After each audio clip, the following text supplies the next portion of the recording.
Welcome children in active education classes. आज हम लोग क्लास 10 के फर्स्ट चैप्टर केमिकल रिएक्शन और इक्वेशन के बारे में पढ़ने जा रहे हैं। ये बहुत इंपॉर्टेंट चैप्टर है और ये क्लास बहुत अच्छा होने जा रहा है। आप लोग पूरा वीडियो को देखिएगा और इससे ज्ञान लेने का कोशिश कीजिएगा, इससे नॉलेज लेने का कोशिश कीजिए। Now coming chemical reaction and equation. तो what is chemical reaction? The process in which one or more substances reacts and converted into one or more different new substances is known as chemical reaction. तो वैसा process जिसमें कोई substance एक दूसरे के साथ react करके कोई डिफरेंट न्यू सब्सटेंस फॉर्मेशन करता है तो उसको हम लोग क्या बोलते हैं? Chemical reaction. For example, magnesium Burns in air gives magnesium oxide. जब मैग्नीशियम ऑक्सीजन के साथ रिएक्ट करते हैं तो उसमें मैग्नीशियम ऑक्साइड फॉर्मेशन होता है। ये जो वर्ड में हम लोग लिखे हैं इसको हम लोग बोलते हैं केमिकल रिएक्शन। और जब इसी चीज को हम लोग सिंबॉलिक फॉर्म में लिखते हैं तो उसको बोलते हैं केमिकल इक्वेशन। तो व्हाट इज केमिकल इक्वेशन?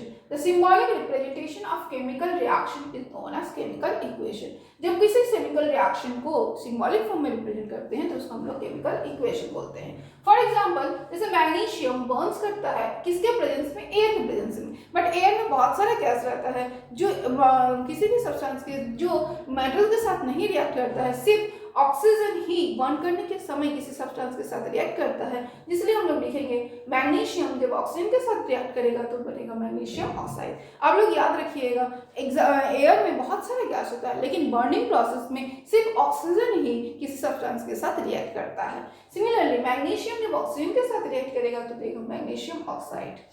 अब आते हैं रिएक्टेंट किसे कहते हैं, प्रोडक्ट किसे कहते हैं। What is reactant? The substances which take part in the chemical reaction. वैसा सब्सटेंस जो केमिकल रिएक्शन में पार्टिसिपेट करता है उसको हम लोग रिएक्टेंट बोलते हैं, और वैसा सब्सटेंस जो केमिकल रिएक्शन के बाद फॉर्मेशन होता है उसको प्रोडक्ट बोलते हैं।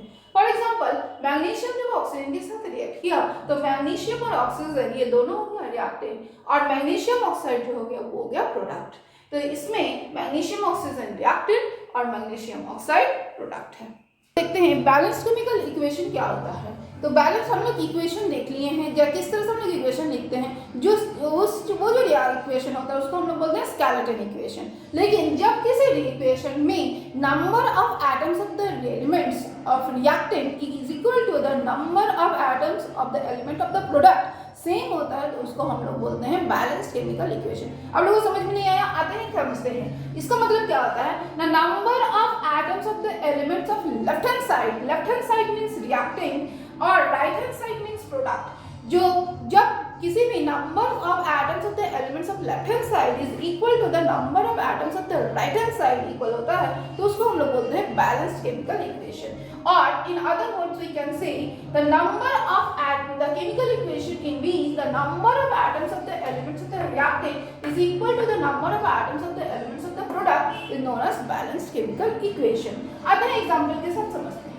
वैसे हमने आप लोगों को पहले बोल दिया मैग्नीशियम जब ऑक्सीजन के साथ रिएक्ट करता है तो मैग्नीशियम ऑक्साइड देता है। ये हम लोग ऑलरेडी लिख चुके हैं ये इक्वेशन को। तो हम लोग इस इक्वेशन को कैसे लिखते हैं? ना Mg+O2 gives MgO। लेकिन इस केस में हम लोग देखते हैं ऑक्सीजन लेफ्ट हैंड साइड में ऑक्सीजन का 2 एटम्स है बट राइट हैंड साइड में ऑक्सीजन का 1 एटम है, तो ये बैलेंस्ड इक्वेशन नहीं है। इसको हम लोग बोलते हैं skeleton equation. Okay, this is skeleton equation. Now इसको बैलेंस करते हैं। इसको बैलेंस कैसे करते हैं? लेफ्ट साइड में ऑक्सीजन का 2 एटम्स है और राइट साइड में ऑक्सीजन का 1 एटम है, तो इसको बैलेंस करने के लिए हम लोग पहले 2 अप्लाई करते देते हैं। हम लोग कभी भी पीछे नहीं लिखेंगे, जब भी लिखेंगे कोई भी नंबर्स जब लिखेंगे तो हम लोग सामने ही लिखेंगे।